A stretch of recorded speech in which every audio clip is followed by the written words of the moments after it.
Surface chemistry, उसमें हमने 2 topic complete कर लिए। जैसा कि हमने चैप्टर शुरू किया था तभी आपको बता दिया था कि इस चैप्टर के अंदर हम 3 चीजों को डिस्कस करेंगे सरफेस केमिस्ट्री में, एडजॉर्प्शन, कोलॉइडल सॉल्यूशन और कैटालिसिस। 2 पोर्शन हमारे इस यूनिट के कंप्लीट हो चुके हैं, एडजॉर्प्शन और कोलॉइडल सॉल्यूशन। आज हम तीसरा जो पोर्शन है हमारा उसको स्टार्ट करने जा रहे हैं। जो बच्चे चैनल के साथ नए जुड़े हैं वो प्लेलिस्ट से पिछली वीडियोस देख सकते हैं। भी चैप्टर वाइज वीडियो और सीरियल वाइज वीडियो जो है वो आपको प्लेलिस्ट के अंदर मिल जाएंगी। हर एक यूनिट की आपको अलग प्लेलिस्ट मिलेगी और उस यूनिट की वीडियो सीरियल वाइज आपके पास जो है वो आ जाएंगे। तो आज हम यहाँ पर कैटालिसिस को शुरू करेंगे।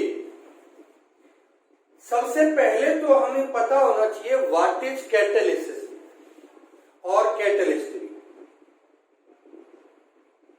There are certain substance which change the rate of reaction। कुछ सब्सटेंस ऐसे होते हैं जो रेट ऑफ रिएक्शन को चेंज कर देते हैं।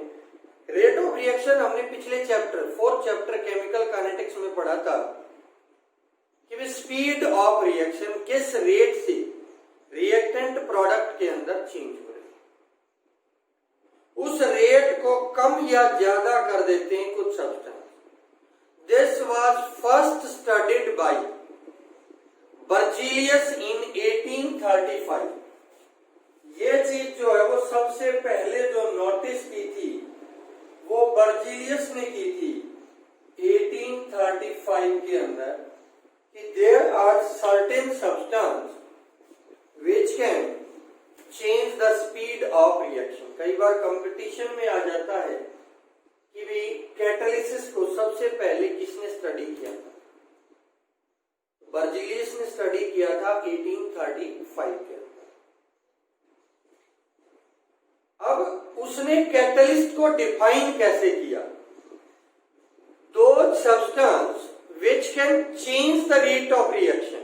हमें नहीं पता वो इंक्रीज करेगा या डिक्रीज करेगा। हम सिर्फ इतना जानते हैं all those substances which can change the rate of reaction is known as a catalyst and this process is known as a catalysis। इस प्रोसेस को हम कैटालिसिस के नाम से जानेंगे। फिर यहां पर 2 चीजें आगे भी हमने बताया डेफिनेशन में, वो इंक्रीज करेगा या डिक्रीज करेगा। तो कैटालिसिस आपकी 2 प्रकार की, पॉजिटिव कैटालिसिस और नेगेटिव कैटालिसिस। दो substance which increase the rate of reaction is positive catalyst and this process is positive catalysis। Negative catalysis, those substance which decrease the rate of reaction is negative catalyst and this process is known as negative catalysis। यहां पर 2 term और पूछी जाती हैं आपसे, promoter और poison catalyst के regarding. Promoter क्या होते हैं आपको पता? प्रमोट का मतलब उसको इनहांस करना, उसके पद को बढ़ाना। अब कैटलिस्ट का पद क्या है भाई? रेट ऑफ रिएक्शन को बढ़ाने का काम है। उस काम में उसका कोई हाथ बटाए उसको बोलते हैं प्रमोटर। सीधे सीधे शब्दों में अगर मैं कहूं, promoter is a substance which increase the activity of catalyst. जो कैटलिस्ट की एक्टिविटी को इंक्रीज कर दे, that substance is known as promoter. Poison का मतलब है वो क्रियाओं को रोकता है, इनहिबिट करता है। यहां पर भी वही मतलब है कैटालिटिक प्रमोटर में हमने बताया वो इनहांस करता है, कैटालिटिक पॉइजन के अंदर वो डिक्रीज करेगा। Those substance which slow down the activity of catalyst, जो कैटलिस्ट की क्रिया को स्लो कर दे, ऐसे सब्सटेंस को हम बोलेंगे कैटालिटिक पॉइजन। क्या बोलेंगे उसको? Catalytic poison. उसके बाद हमारे पास है भी type of catalysis. Catalysis is of two type, एक होमोजीनस कैटालिसिस और एक हेट्रोजीनस कैटालिसिस। अब वन बाय वन हम इनको समझते हैं। होमोजीनस कैटालिसिस, होमो का मतलब सेम, जीनस का मतलब फेज। कैटलिस्ट किस पे काम करेगा भाई? रिएक्टेंट मॉलिक्यूल के ऊपर, या तो उसकी स्पीड बढ़ाएगा या स्पीड को घटाएगा, लेकिन काम किस पे करेगा? रिएक्टेंट। तो हम उसको रिएक्टेंट के रिगार्डिंग ही देखेंगे। A catalysis process in which reactant and catalyst both are in the same phase, catalyst भी और reactant भी दोनों एक ही फेज में हो, is known as homogeneous catalysis। यहां पर हम देखें, ये आपका इथाइल एसीटेट है, एक्वस सॉल्यूशन, वाटर ये भी लिक्विड है, एसिड एज ए कैटलिस्ट ये भी एक्वस सॉल्यूशन है, और ये भी आपके एक्वस में प्रेजेंट। अब यहां पर देखो, both reactant and catalyst are in liquid phase, एक ही फेज में। दूसरे एग्जांपल में SO2 is a gas, oxygen is a gas, NO as a catalyst which is also a gas. Reactant और आपके catalyst both are in the same phase.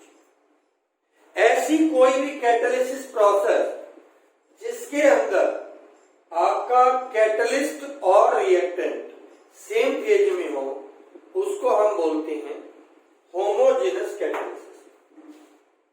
अब यहां पर क्वेश्चन अराइज होता है बच्चे, होमोजेनस कैटालिसिस होती कैसे? What is the theory of homogeneous catalysis? और इसकी थ्योरी को हम बोलते हैं intermediate complex formation theory. Intermediate complex formation theory, इसको बोला जाता है किसको? Homogeneous catalysis. अब हम कैसे इसको जो है एक्सप्लेन कर सकते हैं होमोजेनस कैटालिसिस को? इंटरमीडिएट जो ना रिएक्टेंट में है ना प्रोडक्ट में, they are formed in between the reaction and decompose. अब इंटरमीडिएट कॉम्प्लेक्स फॉर्मेशन थ्योरी क्या कहती है?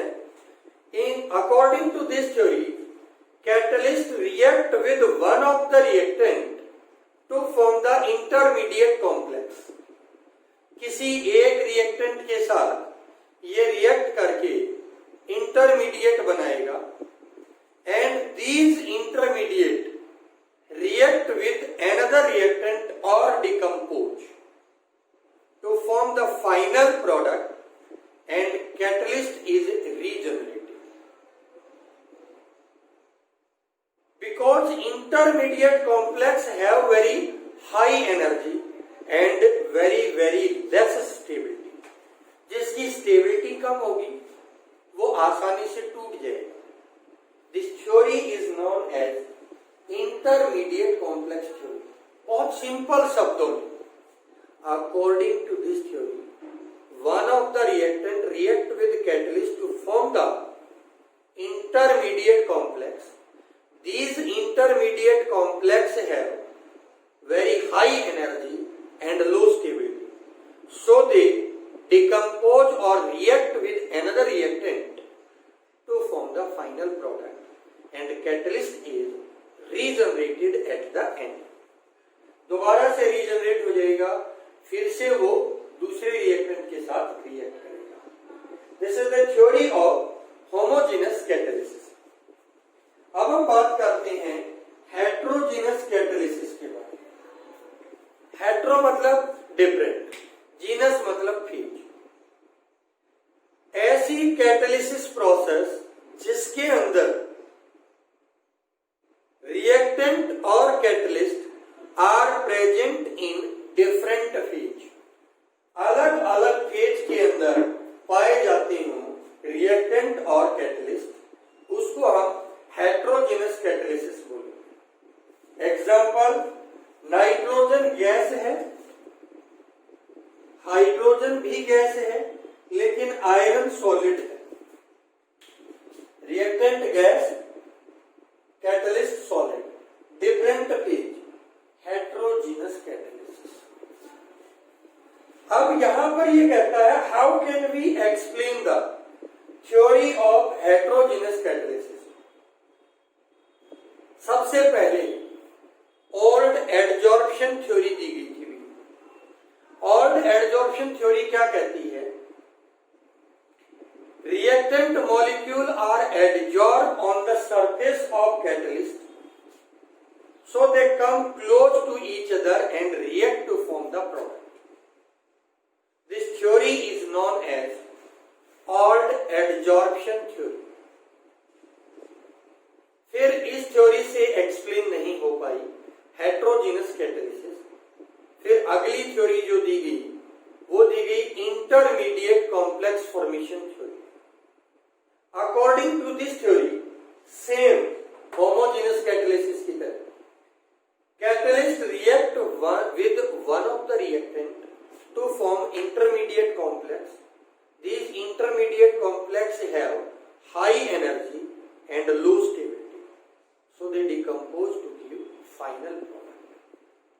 ये थ्योरी भी एक्सप्लेन नहीं कर पाई। इन दोनों थ्योरीज को मिलाकर मिक्स करके एक मिक्सचर थ्योरी बनाई गई, जिसको हम बोलते हैं मॉडर्न एडजॉर्प्शन थ्योरी। बहुत इंपॉर्टेंट है भाई, एग्जामिनेशन पॉइंट ऑफ व्यू से। Modern adsorption theory, according to this theory, reactant molecule are first adsorbed on the surface of catalyst. Second point, they react chemically with the catalyst and form some intermediate complex, so that old bond are start breaking and new bond are start forming. This intermediate complex have high energy and low stability.